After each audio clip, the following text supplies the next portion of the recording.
Hey everybody, I'm Dave Cariello from Canal Chronicles, and this is yet another edition of our Saints Mailbag series, What Up With That?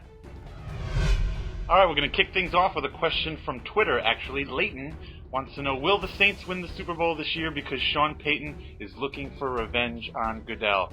Oh, Leighton, if only it were that simple.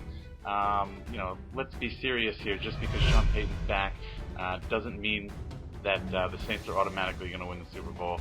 And everything Sean Payton has said in the media says he just wants to put all that behind him. So is he really telling the truth? Probably not. I'm sure he's kind of probably pissed off about it still, and will definitely like to stick it to Goodell if he can. But I don't think that necessarily that means the Saints are all of a sudden going to win the Super Bowl. But thanks for the question. Next up is our man Rusty, and his question is, he wants to know if I think it's an advantage or a disadvantage for the Saints to be playing Atlanta in Week 1 to start the season. I would rather have a little time and let the team gel a little bit before we got to go and play our division rival, the Falcons. But it is what it is, and I think the good news is at least it's a home game, and the crowd will probably be amped up for seeing Sean Payton back on the sideline the first time. So, it is what it is, and I'm pretty confident in the Saints and what they're capable of this season. All right, next up, our old friend Dan Kelly wants to know if I am willing to go on Stu's list and agree with Dan that if Drew Brees throws for fewer than 10 interceptions, the Saints will go to the Super Bowl. I don't freaking think so, Dan. You're out of your mind. Not that I don't think Drew Brees can throw for less than 10 interceptions, but I think even if he does, that doesn't automatically mean that the Saints are going to go to the Super Bowl. I would be willing to say if he throws for less than 10 interceptions, they'll make the playoffs, for sure. But go to the Super Bowl, I don't think so. We still got to see what's up with this defense. Have fun by yourself on the list for that one.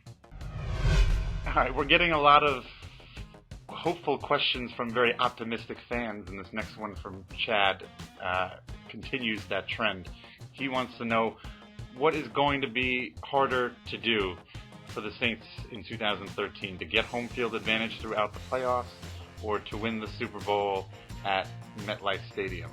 I think it would be a lot harder for the Saints to win home field throughout and get that top seed in the NFC, simply because you're talking about a 17-week period. That's much harder to do than win one single game, especially when we know Peyton, he's already 1-0 in the Super Bowl. So I think realistically it would be a lot easier to win the Super Bowl than to get home field advantage throughout. Here's hoping all that happens. All right, we got a question about the running game now. Robert S., he wants to know how effective will the running game be for the Saints this year? Will they be a top 10 rushing team? Will Ingram get rush for over 1,000 yards? They could be a top 10 rushing team. They certainly could if they devoted to it. I definitely think they have the personnel in the backfield to do it. But I'm still a little wary. They're still probably going to be pass heavy. I know they want to run the ball more, but that doesn't mean they're going to become a predominantly rushing team. But they certainly do have the ability to do so.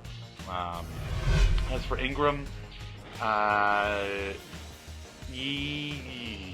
yeah, I'm gonna say Ingram does get over 1,000 yards this season. I think it's crazy to think about any Saints running back rushing for over 1,000 yards. But I'm gonna go out on a limb. I really think we're gonna see a lot more of him this year, as we should. I'm gonna say, yeah, Ingram over 1,000 yards. Well, last but not least is a question from Ryan E., and it's actually not Saints related whatsoever. He wants to know what's my take on the whole Aaron Hernandez situation. It's too early to say anything. All I'll say is looks sketchy as all get out, but it's way too early, and it wouldn't be fair to really give an assessment, I don't think. But if for some reason Aaron Hernandez isn't available to play this season, that only bodes better for the Saints with their matchup against New England in October. So that's my feeling on it.